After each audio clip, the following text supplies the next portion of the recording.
Hello, and welcome to this edition of the Law Firm Blueprint. I'm one of your hosts, Jay Ruane. With me, as always, is my man, Seth Price, down there in the Price Benowitz and Blue Shark headquarters. But we are joined today by another very special guest in this Summer of Seth series. Give me a little Seinfeld reference there. It's the Summer of Seth. We are joined by Tim McKey. Tim, we've had you on the show before, but thank you for being back with us again, because I think this whole summer series that Seth put together is one that I think is timely, and I think we have a lot of great stuff to talk about. So Seth, I'll turn it over to you to start the show. Well, Glad to be Tim, here, by the way. big thank you for being here, Tim. We're big fans. Look, we've talked during the series about different philosophies on law firm coaching, and you've been in this game for a bit now, and you've kept a very sort of substantive, focused on digging into the operations and management of the personal injury organization. That's not for the faint of heart. Tell us a little bit, because you've had a pretty solid model, and while it's evolved, you've really carved out a niche for people who need a 360 on their department and figuring out how to get that team running at a different level. No, well, look, first, thanks for inviting me on, and I hope that I can provide some information. I'm not going to say I'm an expert at much, but we've been doing this law firm operations consulting for 15 years, believe it or not. Chad Dudley and I started this back in 08, 09, somewhere in that range, and Chad's not with the firm anymore, but still a great friend and confidant, and we work well together. And that's a long story about why he's not here, but he got us really started in this. I mean, he's the lawyer, I'm the CPA/consultant, and what we found, or what we saw, was just a real hole in the business expertise in running a law firm. And our expertise is the business side of running a firm. You can practice law and you can run a business that practices law. And our plug-in is to help our clients who may not have that business expertise run their firm and deliver services to their clients more efficiently and effectively. That's our MO. That's what we do. Right. And Tim, what I loved about it, I was, a client much earlier on, but, it's not like whether you can run a firm or not, half the time you don't know what's going on below your nose. And I think that the world that's evolved, and we've had an EOS consultant on, and, people are much more focused on culture and team and organization, but getting in to find out what's really happening, who's doing what. And the larger you go, you may not really know what people are doing or how they're feeling. And the sort of the playbook that I loved about what you did was starting off with that 360, where you're going in, you're interviewing everybody just to figure out where are you at, get a baseline before you start making recommendations of what comes next. That is something that I would, again, I'm not going to say it's unique to Vista, but it is certainly something that, if we stand on the table about anything, is we must assess before we advise. If we don't know what you're doing now, how can we tell you what you should be doing, when you may be doing things better than we've even seen it before? So when Seth says 360, that means they look at the entire firm from soup to nuts. And that's what we do. We assess the firm in 10 different areas, and I could go into all that detail, but I will not. We look at what's working and what's not from all of the functional areas with the firm. Some of the things are intake, case management, your training system, your client experience cycle. And we want to know what's going on. And our work is inherently critical because we're looking for the holes, the things that we've seen that the high performing firms are doing that your firm is not doing. And then hopefully we can tweak your systems and processes and coach your team toward those best practices, and at the same time lay an accountability system over that to where whether your team is actually performing well or not. I mean, we've seen firms that hey, our team should know what to do. Well, they should know to do it, but are they doing it, and are they reporting it? Because if you're not getting that reporting information back, quite honestly, you're just guessing, and we don't like to guess. So that's what we do and how we do it in a nutshell. One of the things that is, humbling, and maybe even borderline painful, is we all know where the holes in our firm are if we were completely honest with ourselves. And that when somebody comes in and does this, some of it reinforces what you already know. Sometimes it's worse than you sort of will allow yourself to get to in specific pieces. But the idea that it's almost like when a stranger comes into a family weekend or a family event and watches the dysfunction, that takes place in any family unit, that all of a sudden that somebody stepping inside starts to illuminate things that even if you show up to the office every day or virtually or however you're doing it, that you may be there every day, but after a while, that's just the way it is. That's crazy Aunt Sue who's going to say stupid stuff. This is the paralegal that's the one-off doing things her own way, not the way Jay's system's written. And so that, to me, that, we talked to a lot of people about mindset, that's all great, and I think can help move the needle at pieces, but the actual brass tacks of where is your specific dysfunction before you can figure out a plan to move forward, I think is something that you help pioneer in the space. That 360 look, that assessment that we do will affirm some of the things that you think or the owner thinks there are problems, or maybe just illuminate that there is a problem, but it's being caused not right at that site, but maybe 2 steps behind that. You're recognizing it here. I mean, I use the phrase sometimes, if you're at the end of an assembly line and products are coming off and this one's bad and all these are good and then this one's bad, the problem's not at the end of the line. The problem is somewhere up the line. And what we do when we're able to look at a firm as a whole is to find out, where that ultimate problem is. The other thing that you brought up, and it just made me think of something that, hey, you've got a paralegal that's been there a long time, and maybe there's been problems that you thought about. Sometimes it's kind of like what I call the lullaby effect, that you've heard it over and over and over again to where, okay, that's just a problem we're going to have to live with. And that's not necessarily true. Not that we're after people or anything like that. It's that, maybe there's just a tweak in a process or a different type of reporting or a different coaching manner that can help. I mean, again, going back to one of the things that we're strong believers in is trying to get objective measurements to systems and processes so we can go to a team member and, for example, say, look, we have a client contact requirement, every 2 weeks or 3 weeks or whatever your firm is, that you've got to contact that client. We know that drives that drives case value, right? But if we don't have a system to measure if that's happening, then how can you really coach? And so getting that systematic reporting, that information back is so important, because then you can go to the paralegal and say, look, you're at 30% of where we think you should be. And they say, oh, no, I'm higher than that. I just did put it in the system.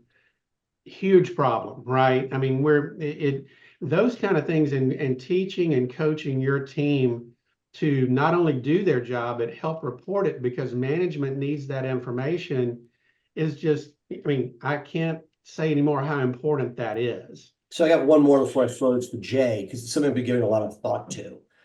As we've evolved and through EOS and other vehicles, including Vista, we've put systems in place, maybe not as good as James, but we have a leadership team, 7 people that are all reporting up. We have a nice org chart. People are sitting generally in the right seats. But one of the things that you never really question is each person that has their direct reports. Now you trust their information coming to you as a firm owner almost as gospel, because you don't really, if you're doing it right, and I've gotten much better about it, I'm not diving in around the office. If I poke in, I can find shit anywhere I go. If I start talking to somebody, it's unhealthy, it's bad, and I can unpeel an onion very quickly with problems. But we've generally have said, you know what? We're going to allow those managers to run their team. We're looking at KPIs, and if those are good, then you're fine. I think one of the advantages of the strategy you guys employ, and then what you're doing afterwards, is you're coaching up each of those people. And part of that is seeing what is really going on with their team, because as the business owner, if you follow best practices, which it's taken us a lot of years to get to, I am now 1, if not 2 steps removed from much of the sausage making. And that when somebody like yourself comes in, it can be illuminating in that what you think should be happening. Again, you're making money, there's stuff there, but how much is wrong beneath the surface that may be indicative of exits to come, even if your attrition's okay this minute? Are you looking at something that's percolating? Yeah, Seth, I want to change that. I want to talk about what you said, but I'm going to take a little bit different angle on it. Yes, we want to empower our team, and we want to give them KPIs and reports that work for them. That owner or that higher level manager should get what we call scoreboard reports that just says, are we winning or losing? It doesn't tell you who's not blocking or tackling, because that blocking and tackling should be coached at that one level down level, if you will. So when we come into a firm and we look at, what information we should be getting, that owner or high-level manager usually wants to know, are we winning or losing? Because their job is to be doing those other strategic things to bring in more business, to decide what our next goal is. But they want to know the firm is doing well, okay, winning or losing. We call it winning or losing.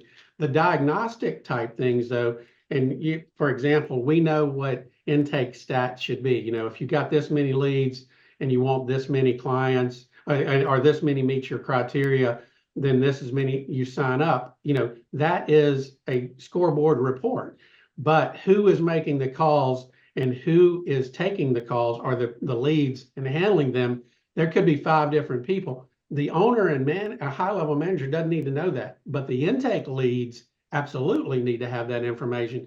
Can you see how that's almost the same information, but it goes into detail? And those people down below should have that level of detail and should be coaching from there. So, that's just the levels of management to be able to free up the people at the top of that pyramid to do the most important strategic work without having to, as you say, find shit in the details. Your team should be doing that. And if you can monitor it by the winning and losing, and they can handle the blocking or tackling, that's a huge win, in my opinion.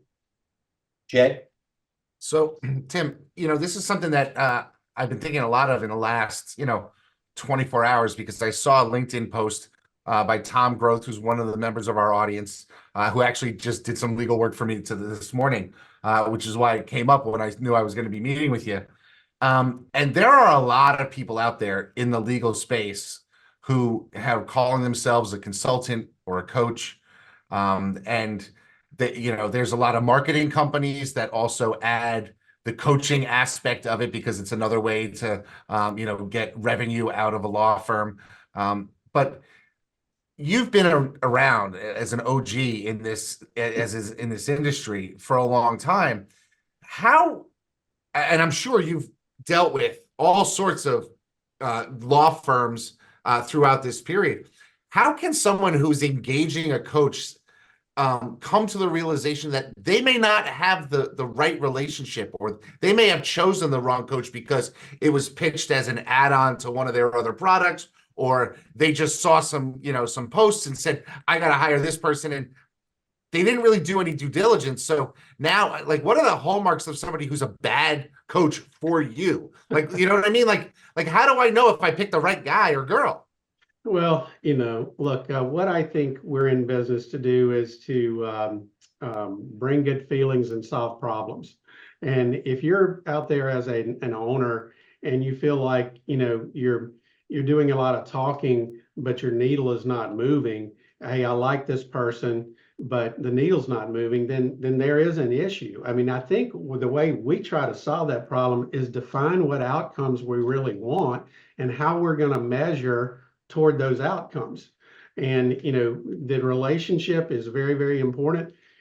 I've got, you can have good relationships in a business sense, but the needle's not moving. I think that the good consultants, the good coaches do both. And, they're able to build the relationships. They're able to gain the confidence of their clients that, hey, and again, I hate to say this, but now that I've got gray hair, I guess I can say it, that, I want to talk to somebody whose nose has been bloodied rather than getting my own nose bloodied.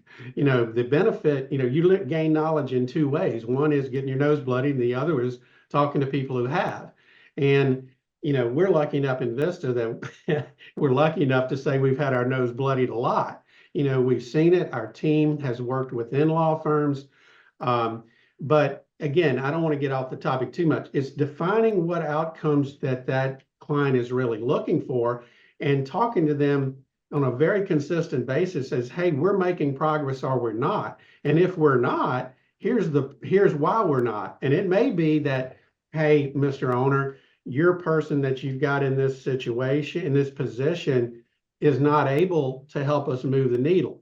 Then we go into another situation, which is 100%, I'll say is typical Vista.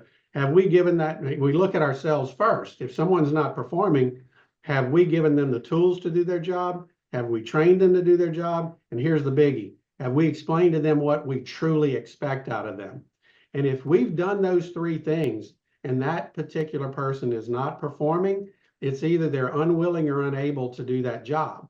And then we have to address where to go from there. So I'm not trying to not answer I don't know if that your question can be answered directly. What makes a bad coach? A bad coach doesn't get results. A bad coach is not someone you like to hang around with and feel confident you're getting good information from. They're just a BSer. There are some of those out there, and again, it seems like there's more and more people entering this business, which is fine. The water's warm, come on in, is the way I kind of look at it. I want to work from a place of abundance. I hope they do well. But if they're looking at Vista in comparison to someone else, we're going to say we're not going to come with a cookie cutter.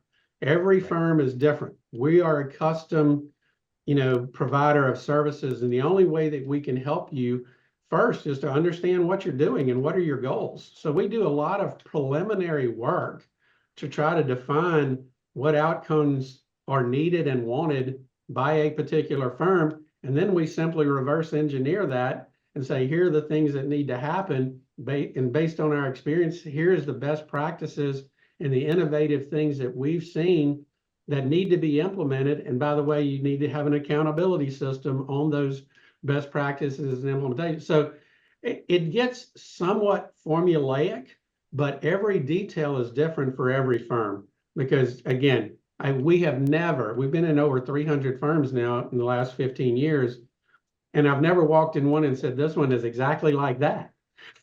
It's not there. So when a practitioner or a consultant comes to you with, we've got to do the things exactly like this, and here's our cookie cutter, quite honestly, I get a little nervous about that because it's not a one-size-fits-all world. So I don't know if that answered your question, Jay. I think that's great. I have sort of follow-up to that because, look, we've talked over the years a lot about Vista being not sizzle, but substance. That's been, you've tried yourself on it to a fault in a good way. Do you think that there's a place out there? Because a lot is some people call it mindset. Is there a place? I mean, you get to a lot of people that have built something meaningful before they get to you. Certainly. But there are a lot of people listening to our podcast, Jay's always talking about this, that are in that one lawyer, two staffs to 5 staff, they're building up. And we always say, like, I talk about SEO. You can't even start SEO until you have 400,000 in gross revenue. You just won't even, maybe 500 by today's standards. You could do a website, you could do paid, but to really go all in, is there is there a mindset element that needs to be there before they can even start to really appreciate what you have to say? I'm going to say yes, but it's a very simple mindset. They want to grow and deliver high quality services to a bigger group of clients or potential clients. If they want that, if they're a 3-person firm now or a 150-person firm, I'll tell you, Vista's interested in helping them. Now, we would approach those two in different manners. Our point of entry is either an assessment of what's going on now, and that's with the larger firm. They've done a lot right before they hire us. And what we love is the high performing firms that do hire us, that are looking for what I call that crouton in the chopped salad. They want the next little thing that's going to help them get better. And that really excites us with those firms, because generally we can help them find those croutons. But if it's a 3-person firm that has been in business for a while, but they realize, hey, you know what, to grow, I've got to get systems and processes. I've got to make a new hire, but I don't know how to do that. Our other point of entry, and remember the first one and the one we usually go into, is this assessment of what's going on. But if you got 3 people, there's not much to assess. What they really need is a strategic plan of what are my next steps? What's my next hire? That's just as exciting to us, to help them map out their plan. Now, we're not going to go in and say, hey, you've got to handle intake this way. We've got to say, you've got to get, to a certain volume to where intake systems make a difference. Where, what is our next hire? What are we going to need to do? What kind of marketing should we employ? That's the strategic plan, smaller firm. And we've been around long enough now to have done strategic plans with firms that now need an assessment because they've grown from 5 people to 18. I mean, I'm saying this from one that we talked with last week. Hey, we started this, and now we've got all these people, and we really now need to assess, are we handling our systems and processes as efficiently as possible so we're on to the next phase? So again, I hope that helps. The mindset is a mindset, not size or number of people, in our opinion. I get just as excited for that small entrepreneur who wants to grow and realizes it, whether they're young or old. The age doesn't matter. It's what they want to do that excites us. And then if the firm's been around a while and they've got people, and to help them reevaluate their systems and how their cases are working and are they ranking their cases. I mean, I could go into lots of detail, but that's not what this is about. But I hope I'm helping you. Jay, does that help a little? Oh, that definitely helps. I got a follow-up to that. And it comes from having seen inside 300 plus law firms. I'm watching Shark Tank, and there's one consistent refrain on Shark Tank, and it's, tell us your numbers, tell us your numbers, tell us your numbers. That's what all the investors are looking for, right? So I'm wondering, as somebody who's seen so many law firms across so many industries, across the country, is there one thing that you see as the most common thing that the CEO needs to get better at knowing? Is it knowing his intake or her intake? Is it knowing her numbers? Is it knowing her marketing strategy and what their avatar of the ideal client is? I mean, if you've talked to, hundreds of people, what's 50% of the thing that you say, first thing you got to do is this? Is there something that falls in that 20, 30, 40, 50% that we can go to our audience and say, hey, if you're thinking about coaching, make sure you have this dialed in because it's going to accelerate the benefits you get from it? I'm going to answer this way, and it's the ultimate consulting answer. It depends on the firm. Now, you're asking me to say 50%, 50%. Look, if it's those larger firms, then I want to know their intake numbers, their conversion rates, and I also want to know from case management standpoint, how their client contact and how they're dealing with their clients, because there's only, I say there's 4 ways to grow a law firm, but 2 of those ways are subsets. The first way is you got to get more cases. The second way is you have to increase the resolution value of those cases. The other 2 are subsets of those. You got to get clients to become raving fans and refer to you, which, if you can see, that's more cases, right? The 4th way is to make sure that each system and process within your business works as efficiently and effectively as possible, which is that best practices, which then leads to making sure that you're asking the right questions and you're contacting your clients, and that is what raises case value. So if you're a law firm owner and you want to really look at what your firm is doing, let's say you're a larger firm that has been in existence for a while, because there is some bifurcation on the smaller ones. But if they're that larger firm, first of all, you have to ask yourself, are you really paying attention to getting more cases and increasing your average resolution value? And sometimes we find that people get so tied up in minutia that they've lost sight of those two things.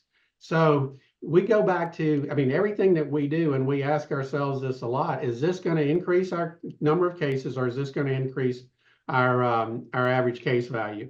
And if it doesn't, we kind of have to reprioritize. But again, there's so many things that fall under that. But going back to 50%, know your numbers, know your intake numbers, know your client, your client contact, which again, that's only one part. There's, how do you do that? And then, I could go into, in the marketing area, which Seth knows probably much more than me. There's so many different ways now that firms are marketing. 15 years ago, it was TV, TV, TV, TV. Now you've got all these different areas where cases come from. But I'm going to tell you, this is not a secret, and I don't think it's even going to be a surprise. Without fail, the largest cases come into our client firms from a reference from someone who has come through their firm before, or some referral source that is a relationship source. Now, everything else is what I call chum in the water. You're putting the the TV out there, the SEO out there, the billboards out there. But I like to shoot with a rifle as well, going back to those clients and the referral sources that have come through, making sure they remember who you are, staying in front of them on a very consistent basis. Yes, that's marketing. We don't consider ourselves, experts in marketing, but that function of marketing is truly an operational function. It is things you do within your firm to reach back to those clients. That's extremely important as well. And I don't even know what the question was anymore, but that's, are there the important things that we see that firms are not doing or should be doing? Knowing your numbers, knowing what growth means, and the two things you need to do, or in my case, 4 things to grow your firm, and keeping laser focused and obsessive about best practices and repetitiveness and accountability. So, I think at the end of the day, it is a business. And if you're not paying attention to the business, and I often talk to people and I say, look, your full-time job, maybe 40 hours a week as a lawyer, but you've got this side hustle as a business owner. And at some point you need to flip it, and you need to have a full-time job as a business owner. And maybe, just maybe, you keep a foot in the law, and you're still doing the stuff that you love to do in law. But at some point you need to have that inflection point where your focus is on your business, if that's what you want to do. And I say, I can't tell you how many times we go in firms that there's an owner who is handling a fairly substantial caseload and trying to manage a law firm. Now, there are few that can do that, but I still propose to you that you almost have to pick a side. Now, you can cut a caseload and cherry pick cases, but I come right in and ask, what do you want to do? Do you want to manage a business that runs a law firm, or do you want to practice law? And a lot of times there's a hedge in that, I kind of want to do both. Well, where do you want to play? Because again, what we're trying to do is get that information to build them the roadmap to give them exactly what they say they want. And first of all, it's like, that's a strategy type thing. If you want to practice law, then you're going to have to hire a COO that can run your firm. If you want to run your firm, then you're going to need to have lawyers that can practice law. And to know that and to be able to define the situation and the problem, then you can attack it. But if you don't even think about the problem and know what the questions are, then that's an issue. And again, this is how we run our operation. We ask those questions. We try to gather what is it that you want, and then build a roadmap to get you there. And that, it sounds very trite, but that's what we do. No, I think it's true. I think the reality is that a lot of people look outside and see what somebody else has and says, oh, I want that. Then they see somebody else say, oh, I want that. But it takes a lot of self-reflection to actually come to what it is that you want. And this is a conversation that I've been having with Seth for years, what I want versus what he wants versus what other people want. And his ideal is different from mine. And we've been honest with each other about that. And I think there's a requirement that you're honest with yourself about what you really want. Absolutely. And not being judgmental. What Seth may want is maybe something that I could care less about, but I'm not going to judge him. If that's what he wants, then for heaven forbid, let's help build him a roadmap to get there. And, but without, that's what, again, going back into law firms and saying, we're going to just come with a cookie cutter and help you this, and this, without even talking to the owner about what they want and what they need. And again, that's where, if there's a frustration, is the cookie cutter approach to things. And I just do not believe that is in the best interest of the law firms that we work with. That's all I can say. And just and to wrap this up, I mean, the reality is we may be in certain niches, personal injury, criminal offense, trust and estates. You may approach cases the same way, but each client has individual needs. Amen. And it's the same thing when it comes to coaching. You need to know what the needs of that person is. But Tim, thank you so much for being with us here on the Law Firm Blueprint. This has been just another fantastic session. I'm really jazzed about the summer of Seth and how we're really approaching this, because I think, speaking to you, speaking to other people in this space is really sort of opening up the eyes of our audience to what's out there. So folks, if you want to keep up with us, be sure to follow us and make sure you subscribe to the Law Firm Blueprint podcast, which you can get wherever podcasts are available. Be sure to give us a 5-star review. And of course, every Thursday at 3 p.m. Eastern, 12 p.m. Pacific, you can catch us live on LinkedIn and live in our Facebook group, the Law Firm Blueprint. But that's going to do it for me. Seth, any parting words? No, excited. I like every time I speak to Tim, I'm thinking about, hey, just the snapshots in time from the first time he saw our firm, and realizing that as much as we've built and grown and have amazing stuff by comparison, it's never too soon to have Tim back in. That's the crouton. That's the crouton. But you know what? And I don't want to go down a big rabbit hole, but I think it's more than a crouton. You're being kind to the law firms, but it's really, I think, finding which element of the salad are the things wilted more than you really think. I wish it was that I was so great at a piece of crouton. It's not like going to a conference and one nugget, because it's generally, when you find something, you're going to pull out all the arugula and you're going to replace it with something else. Hopefully not kale, but but something that is more sustainable and healthier.